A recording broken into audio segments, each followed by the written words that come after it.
Hi friends, welcome back to my YouTube channel. ಎಲ್ಲರೂ ಹೇಗಿದ್ದೀರಾ? ಎಲ್ಲ ಚೆನ್ನಾಗಿದ್ದೀರಾ? ನಾವಂತೂ ಸೂಪರಾಗಿದ್ದೀವಿ. ಇವತ್ತಿನ ತಮ್ಬ್ನೇಲ್ ನೋಡಿ ನಿಮಗೆ ಅರ್ಥ ಆಗಿರ್ಬೋದು ನಾನು ಯಾವುದ್ರ ಬಗ್ಗೆ ಮಾತಾಡ್ತಾ ಇದ್ದೀನಿ ಅಂತ. ನಮ್ಮ ಲೈವಲ್ಲಿ ಒಬ್ಬರು ವ್ಯೂ ಬರ್ತಾಯಿಲ್ಲ, ನಮ್ಮ ನಾವು ವೀಡಿಯೋ ಹಾಕ್ತೀವಿ, ನಮ್ಮ ವೀಡಿಯೋಗೆ ವ್ಯೂ ಬರ್ತಾಯಿಲ್ಲ, ಅದ್ರ ಬಗ್ಗೆ ವೀಡಿಯೋಸ್ ಮಾಡಿ ಅಂತ ಹಾಕಿದರು. ಅದು ಅವ್ರಿಗೋಸ್ಕರನೇ ಈ ವಿಡಿಯೋ ಮಾಡ್ತಾ ಇರೋದು. ಹೊಸ್ದಾಗಿ ನಮ್ಮ ಚಾನಲ್ ಯಾರಾದರೂ ನೋಡ್ತಾ ಇದ್ದರೆ ದಯವಿಟ್ಟು ಸಬ್ಸ್ಕ್ರೈಬ್ ಮಾಡ್ಕೊಳ್ಳಿ, ಬೆಲ್ಲೈಕನ್ ಪ್ರೆಸ್ ಮಾಡಿ, ಪ್ಲೀಸ್ ಸಪೋರ್ಟ್ ಮಾಡಿ. ಈಗ ನಾನು ಅದನ್ನು ನೋಟ್ ಮಾಡಿ ಇಟ್ಕೊಂಡಿದ್ದೀನಿ, ನಮ್ಮ ವೀಡಿಯೋಗೆ ಏನಕ್ಕೆ ವ್ಯೂ ಬರ್ತಾ ಇಲ್ಲ, ನಾವು ಎಷ್ಟೇ ಚೆನ್ನಾಗಿ ವೀಡಿಯೋ ಮಾಡಿದ್ರೂ ಏನಕ್ಕೆ ವ್ಯೂ ಬರ್ತಾ ಇಲ್ಲ ಅಂತ ನಾನು ನೋಟ್ ಮಾಡಿ ಇಟ್ಕೊಂಡಿದ್ದೀನಿ. ಯಾಕೆಂದರೆ ನಮ್ಮ ಚಾನಲ್ಗೂ ವ್ಯೂ ಬರ್ತಾ ಇಲ್ಲ. ಯಾಕೆ ಅಂದರೆ ನಾವು ಡೈಲಿ ವೀಡಿಯೋಸ್ ಹಾಕ್ತಾಯಿಲ್ಲ. ಒಂದು ದಿನವೂ ಬಿಡ್ದೇ ನಾವು ವೀಡಿಯೋಸ್ ಹಾಕಿದ್ರೆ ಖಂಡಿತ ವ್ಯೂ ಬರುತ್ತೆ. ಒಂದು ದಿನವೂ ಗ್ಯಾಪ್ ಕೊಡಬಾರ್ದು. ಗ್ಯಾಪ್ ಕೊಟ್ಟರೆ ನಮ್ಮದು ಸ್ವಲ್ಪ ಡೌನ್ ಆಗುತ್ತೆ. ಅದಕ್ಕೋಸ್ಕರನೇ ನಾವು ಗ್ಯಾಪ್ ಕೊಡಬಾರ್ದು. ಏಕೆಂದರೆ ನಾವು ಗ್ಯಾಪ್ ಕೊಡ್ತಾಯಿದ್ದೀವಿ, ಏಕೆಂದರೆ ನಾವು ತುಂಬ ಬ್ಯುಸಿ ಇದ್ದೀವಿ. ನಾವು ಕೆಲಸನೂ ಮಾಡಬೇಕು, ಇವಾಗ 3 ಚಾನಲ್ಲು ನೋಡ್ಕೋಬೇಕು ಅಂದರೆ ತುಂಬಾ ಕಷ್ಟ. ಅದಕ್ಕೆ ನಾವು ಗ್ಯಾಪ್ ಕೊಟ್ಟು ಮಾಡೋದಕ್ಕೆ ನಮಗೆ ವ್ಯೂ ಬರ್ತಾ ಇಲ್ಲ. ಪರವಾಗಿಲ್ಲ, ನಮಗೆ ನಿಧಾನಕ್ಕೆ ಬರಲಿ, ಏನು ತೊಂದರೆ ಏನಿಲ್ಲ. ಸುಮ್ಮನೆ ನಾವು ಚಾನಲ್ ಓಪನ್ ಮಾಡಬೇಕು, ಮಾಡಿದ್ದೀವಿ ಅಷ್ಟೇ. ಅಲ್ಲಿ ನನ್ನ ಲೈವ್ ಬರೋರು ಕೇಳಿದರು ಏನಕ್ಕೆ ವೀಡಿಯೋಗೆ ವ್ಯೂ ಬರ್ತಾಯಿಲ್ಲ, ಅದ್ರ ಬಗ್ಗೆ ಒಂದು ವೀಡಿಯೋ ಮಾಡಿ ಅಂತ ಹೇಳಿದರು. ಅದಕ್ಕೋಸ್ಕರನೇ ನಾನು ಮಾಡ್ತಾಯಿದ್ದೀನಿ.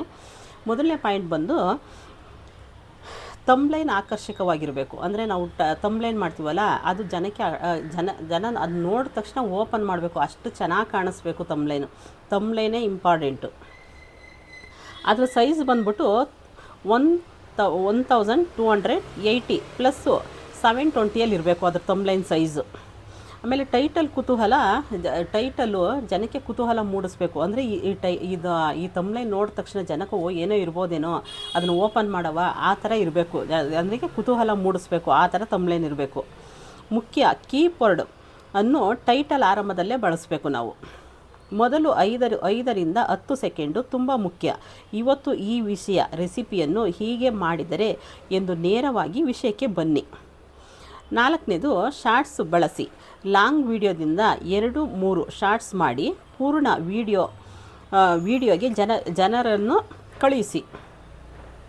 5ನೇದು ಸಾಧ್ಯವಾದರೆ ನಿಗದಿತ ಸಮಯದಲ್ಲಿ ಅಪ್ಲೋಡ್ ಮಾಡಿ. ಅಂದರೆ ಡೈಲಿ ವೀಡಿಯೋಸ್ ಮಾಡಬೇಕು, ಡೈಲಿ ತಪ್ಪದೇ ವೀಡಿಯೋಸ್ ಮಾಡಬೇಕು. ಕನ್ಸಿಸ್ಟೆನ್ಸಿ ಮುಖ್ಯ ನಮಗೆ. ಏನು ಅಂದರೆ ನಮಗೆ ಇವಾಗ ಒಂದು ದಿನ ಇವತ್ತು ಮಾಡಿದ್ರೆ 1 ವಾರ 10 ದಿನ ಆದರೂ ನಾವು ವೀಡಿಯೋಗೆ ಹಾಕಲಿಲ್ಲ ಅಂದರೆ ನಮಗೆ ವ್ಯೂ ಅಂತೂ ಬರೋದೇ ಇಲ್ಲ. ಕನ್ಸಿಸ್ಟೆನ್ಸಿನೇ ಮುಖ್ಯ ನಮಗೆ. ಜನರನ್ನು ಯಾವ ಭಾಗದಲ್ಲಿ ವಿಡಿಯೋ ಬಿಟ್ಟು ಹೋಗುತ್ತಿದ್ದಾರೆ ಎಂಬುದು ಯೂಟ್ಯೂಬ್ನಲ್ಲಿ ಪರಿಶೀಲಿಸಬಹುದು. ಯೂಟ್ಯೂಬ್ನಲ್ಲೇ ನಾವು ಅಂದರೆ YT ಸ್ಟುಡಿಯೋದಲ್ಲಿ ನೋಡ್ಕೋಬೋದು. ನಾವು ಅನಾಲಿಟಿಕ್ಸ್ ಅಂತ ಒಂದಿದೆ, ಅಲ್ಲಿ ನಾವು ಅಲ್ಲಿ ಬೇಕಾದ್ರೆ ನೋಡ್ಬೋದು. ನಾವು ಅಂದರೆ ಅರ್ಧ ನೋಡ್ತಾ ಇದ್ದಾರಾ, ಫುಲ್ ನೋಡ್ತಾ ಇದ್ದಾರಾ, ಏನಕ್ಕೆ ನೋಡ್ತಾ ಇಲ್ಲ, ನಮ್ಮ ವೀಡಿಯೋದಿಂದ ಏನು ತಪ್ಪಾಗಿದೆ ಅದನ್ನು ನಾವು ಅಲ್ಲಿ ಚೆಕ್ ಮಾಡ್ಕೋಬೋದು. ನೆಕ್ಸ್ಟ್ ವೀಡಿಯೋದಲ್ಲಿ ಅದನ್ನು ಸರಿ ಮಾಡ್ಕೋಬೋದು. ಒಂದೇ ವಿಷಯಕ್ಕೆ ಸಂಬಂಧಿಸಿದ ಕಂಟೆಂಟ್ ಮಾಡಿ. ಅಂದರೆ ಡೈಲಿ ಇವತ್ತು ಈ ವಿಡಿಯೋ, ನಾಳೆ ಇನ್ನೊಂದು ವಿಡಿಯೋ, ಆ ಥರ ಡೈಲಿ ಚೇಂಜ್ ಮಾಡೋಕ್ಕೆ ಹೋಗ್ಬೇಡ್ರಿ. ಒಂದೇ ವಿಷಯಕ್ಕೆ ಸಂಬಂಧಿಸಿದ ಕಂಟೆಂಟ್ ಮಾಡಿ.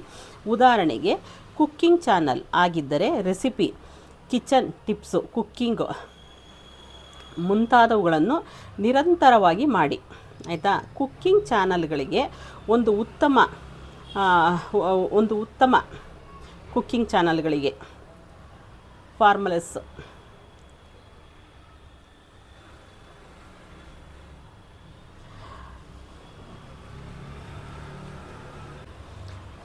ಆಮೇಲೆ ಫೋಟೋ ಸ್ಪಷ್ಟವಾಗಿರಲಿ. ನಾವು ಫೋಟೋ ಹಾಕ್ತೀವಲ್ವ, ತಮ್ಬ್ಲೈನ್ ಫೋಟೋ ಹಾಕ್ತೀವಲ್ವ, ಅದು ಕರೆಕ್ಟಾಗಿರಬೇಕು. ಅದು ನೋಡ್ಕೋಬೇಕು. ತಪ್ಪು ಎಲ್ಲ ಬರೀಬಾರ್ದು. ತಪ್ಪು ಬರೆದ್ರೆ ಜನ ಓಪನ್ ಮಾಡೋದಿಲ್ಲ, ಅದೊಂದು ನೆನಪಿರಲಿ. 3ರಿಂದ 5 ಪದಗಳು ಕುತೂಹಲ ಮೂಡಿಸುವ ಟ್ಯಾಗ್ಸ್ ಇರಲಿ. ಒಂದೇ ತಮ್ಬ್ಲೈನಲ್ಲಿ ತುಂಬ ಟ್ಯಾಗ್ಸ್ ಹಾಕಬೇಡಿ. ವಿಡಿಯೋದಲ್ಲಿ ಇರುವುದಕ್ಕೆ ತಮ್ಬ್ಲೈನಲ್ಲಿ ತೋರಿಸಿ. ವಿಡಿಯೋದಲ್ಲಿ ಇರುವುದನ್ನೇ ತಮ್ಬ್ಲೈನಲ್ಲಿ ತೋರಿಸ್ಬೇಕು. ನಾವು ವಿಡಿಯೋ ಏನು ಮಾಡಿದ್ದೀವಿ, ನಾವು ವಿಡಿಯೋ ಏನು ಮಾಡಿದ್ದೀವಿ ಅದ್ರ ಬಗ್ಗೆನೇ ತಮ್ಲೇನ್ ಇರಬೇಕು. ಜನಗಳನ್ನ ಯಾಮಾರಿಸ್ಬಾರ್ದು. ಅಂದರೆ ನಾವು ವಿಡಿಯೋ ಮಾಡಿರೋದೇ ಒಂದು, ತಮ್ಲೇನೇ ಒಂದು. ತಮ್ಲೇನ್ ಮಾಡಿಬಿಟ್ಟು, ಯಾಕೆಂದರೆ ತಮ್ಲೇನ್ ನೋಡಿದ್ರೆ ತಾನೇ ಜನ ಓಪನ್ ಮಾಡೋದು ಅಂತ ಜನಗಳನ್ನ ಯಾಮಾರಿಸ್ಬಿಟ್ಟು ಬೇಗ ಓಪನ್ ಮಾಡಲಿ ಅಂದ್ಬಿಟ್ಟು ಜನಗಳನ್ನ ಯಾಮಾರಿಸುವಂತಹ ತಮ್ಲೇನ್ ಹಾಕ್ಬಾರ್ದು. ಚಾನಲ್ ಪ್ರಾಬ್ಲಮ್ ಆಗುತ್ತೆ. ಯೂಟ್ಯೂಬ್ ಕಡೆಯವರು ಒಪ್ಪೋದಿಲ್ಲ, ಚಾನಲ್ ತೆಗ್ದಾಕ್ಬಿಡ್ತಾರೆ. ಆ ಥರ ಮೋಸ ಮಾಡಬಾರ್ದು ಅಷ್ಟೇ. ನಾವು ಇವಾಗ ಇದು ವಿಡಿಯೋನೇ ಒಂಥರ, ತಮ್ಲೇನೇ ಒಂಥರ, ಇದೇನು ವೀಡಿಯೋ ಮಾಡೋರು ಅಂತ ಜನಗಳು ಆ ಥರ ಕಮೆಂಟ್ ಹಾಕ್ಬಾರ್ದು. ಆ ಥರ ಮಾಡಬಾರ್ದು ನಾವು. ಆಮೇಲೆ ಮೊದಲು 5 ರಿಂದ 10 ಸೆಕೆಂಡು ಬಹಳ ಮುಖ್ಯ. ವಿಡಿಯೋ ಆರಂಭದಲ್ಲೇ ಇವತ್ತು ಮಾಡುವ ಈ ರೆಸಿಪಿ ತುಂಬ ರುಚಿಕರವಾಗಿರುತ್ತದೆ, ಕೊನೆಯವರೆಗೂ ನೋಡಿ. ಒಂದು ಸಣ್ಣ ಟಿಪ್ಸ್ ಕೂಡ ಹೇಳ್ತೀನಿ ಅಂತ ಹೇಳ್ಬೇಕು. ಸಣ್ಣ ಟಿಪ್ಸ್ ಹೇಳ್ತೀನಿ, ಏನೋ ಒಂದು ಟಿಪ್ಸ್ ಹೇಳೋದು. ಅದಂದರೆ ನಾವು ಏನು ಅಡುಗೆಗೆ ಯೂಸ್ ಮಾಡಿದ್ದೀವಿ ಅದನ್ನ ಲಾಸ್ಟಲ್ಲಿ, ಏನಾರು ಇಂಪಾರ್ಟೆಂಟ್ ಇದ್ದರೆ ಅದನ್ನ ಲಾಸ್ಟಲ್ಲಿ ಹೇಳಿ. ಆವಾಗ ಅಲ್ಲಿ ತನಕನೂ ಜನ ನೋಡ್ತಾರೆ, ಏನು ಹಾಕಿರ್ಬೋದು, ಏನಕ್ಕೆ ಈ ಪದಾರ್ಥ ಇಷ್ಟು ರುಚಿಯಾಗಿರ್ತದೆ, ಏನಕ್ಕೆ ಅದೇನು ಮಿಕ್ಸ್ ಮಾಡಿದ್ದಾರೆ, ಇವಾಗ ಇದನ್ನು ಹಾಕಿದ್ರೆ ಇಷ್ಟು ಟೇಸ್ಟ್ ಬರುತ್ತೆ. ಅದ್ರ ಲಾಸ್ಟಲ್ಲಿ ಟಿಪ್ಸು ಬೇಗ ಲಾಸ್ಟಲ್ಲಿ ಹೇಳಿ.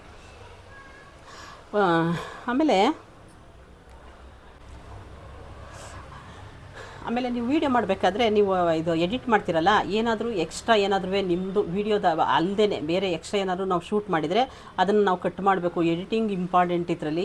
ಎಡಿಟಿಂಗ್ ಕರೆಕ್ಟಾಗಿಲ್ಲ ಅಂದರೆ ವೀಡಿಯೋ ಓಡೋದಿಲ್ಲ. ಅಗತ್ಯ ಭಾಗಗಳನ್ನು ಕಟ್ ಮಾಡಿ ವೇಗವಾಗಿ ಎಡಿಟ್ ಮಾಡಿ. ಮಧ್ಯೆ ಯೂಸ್ಫುಲ್ ಟಿಪ್ಸ್ ಕೊಡಿ. ಮಧ್ಯ ಏನಾದರೂ ಒಂದು ಟಿಪ್ಸ್ ಕೊಡ್ತಾಯಿದ್ರೆ ಅವಾಗ ನಮ್ಮ ಚಾನಲ್ಗೆ ಸಬ್ಸ್ಕ್ರೈಬರು ಜಾಸ್ತಿ ಆಗ್ತಾರೆ, ವೀಡಿಯೋನು ಚೆನ್ನಾಗಿ ಓಡ್ತವೆ. ಕೊನೆಯಲ್ಲಿ ಮುಂದಿನ ವೀಡಿಯೋದಲ್ಲಿ ಕಂಟೆಂಟ್ ಮಾಡಿ. ಕೊನೆಯಲ್ಲಿ ನಾವು ಮುಂದಿನ ವೀಡಿಯೋದ ಮುಂದೆ ಇಂಥ ವೀಡಿಯೋ ಬರುತ್ತೆ ಅಂತ ಜನಕ್ಕೆ ನಾವು ಹೇಳಬೇಕು. ವಿಡಿಯೋದಲ್ಲಿ ಪ್ರಶ್ನೆ ಕೇಳಿ, ನಿಮಗೆ ಈ ರೆಸಿಪಿ ಇಷ್ಟ ಆಯಿತಾ, ಮುಂದಿನ ಬಾರಿ ಯಾವ ರೆಸಿಪಿ ಮಾಡಲಿ ಕಮೆಂಟ್ ಮಾಡಿ ಅಂತ ನಾವು ಅವ್ರನ್ನ ಕೇಳಬೇಕು. ಇವಾಗ ನಿಮಗೆ ನಾವು ಇವಾಗ ಒಂದು ವೀಡಿಯೋ ಮಾಡಿದ್ದೀವಿ, ಈ ವಿಡಿಯೋ ನಿಮಗೆ ಇಷ್ಟ ಆಯಿತಾ, ಇಷ್ಟ ಆದರೆ ಒಂದು ಲೈಕ್ ಮಾಡಿ, ಸಬ್ಸ್ಕ್ರೈಬ್ ಮಾಡಿ ಅಂತ ನೀವು ಹೇಳಬೇಕು. ಮುಂದೆ ನಿಮ್ಗೆ ಯಾವ ರೆಸಿಪಿ ಬೇಕು ಅದನ್ನು ನಮಗೆ ಕಮೆಂಟ್ ಬಾಕ್ಸಲ್ಲಿ ಕಮೆಂಟ್ ಮಾಡಿ ತಿಳಿಸಿ ಅಂತ ಹೇಳಿ. ಖಂಡಿತ ವ್ಯೂ ಬಂದೇ ಬರುತ್ತದೆ. ಇದರಲ್ಲಿ ಏನು ಅಂದರೆ ಡೈಲಿ ವೀಡಿಯೋಸ್ ಹಾಕ್ಬೇಕು. ಅದು ಅಂದ್ಬಿಟ್ರೆ ಬೇರೆ ಇನ್ಯಾವ ಥರಲ್ಲೂ ನಾವು ಇದು ಮಾಡ್ಕೊಳಕ್ಕಾಗೋದಿಲ್ಲ. ಏನೋ ನಮಗೆ ವ್ಯೂ ತಗೊಳಕ್ಕಾಗೋದಿಲ್ಲ. ಡೈಲಿ ವೀಡಿಯೋಸ್ ಹಾಕಬೇಕು, ಕಂಟಿನ್ಯೂಸ್ ಆಗಿ ವೀಡಿಯೋಸ್ ಹಾಕಬೇಕು. ಟೈಮ್ ಇದ್ದರೆ ಮಾತ್ರ ನೀವು ಚಾನಲ್ ಓಪನ್ ಮಾಡಿ, ಇಲ್ಲಾಂದರೆ ಸುಮ್ಮನೆ ಚಾನಲೆಲ್ಲ ಓಪನ್ ಮಾಡಿ ನಿಮಗೆ ಟೈಮ್ ವೇಸ್ಟ್ ಮಾಡ್ಕೋಬೇಡಿ. ನಾವು ಬರೀ ವಾರದಲ್ಲಿ 1, 2, 3 ಇಲ್ಲಾಂದರೆ 15 ದಿವಸಕ್ಕೊಂದು, ತಿಂಗಳಿಗೊಂದು ಆ ಥರದ್ದು ಆಗೋದಿಲ್ಲ. ಇದು ತುಂಬ ಕಷ್ಟ ಆಗುತ್ತೆ. ನಿಮಗೆ ಟೈಮ್ ಇದ್ದರೆ ಮಾತ್ರ ಮಾಡಿ. ಇಷ್ಟೆಲ್ಲ ನಾನು ಹೇಳಿದ್ನೆಲ್ಲ ನೀವು ಮಾಡ್ಕೊಬಂದರೆ ಖಂಡಿತ ವ್ಯೂ ಬಂದೇ ಬರುತ್ತದೆ. ಇವತ್ತಿಲ್ಲ ನಾಳೆ ಖಂಡಿತ ವ್ಯೂ ಬಂದೇ ಬರುತ್ತದೆ. ಇಲ್ಲಿ ತನಕ ನನ್ನ ವೀಡಿಯೋ ನೋಡೋದಕ್ಕಾಗಿ ಧನ್ಯವಾದಗಳು. ಮುಂದಿನ ವೀಡಿಯೋದಲ್ಲಿ ಸಿಗ್ತೀನಿ. Thank you.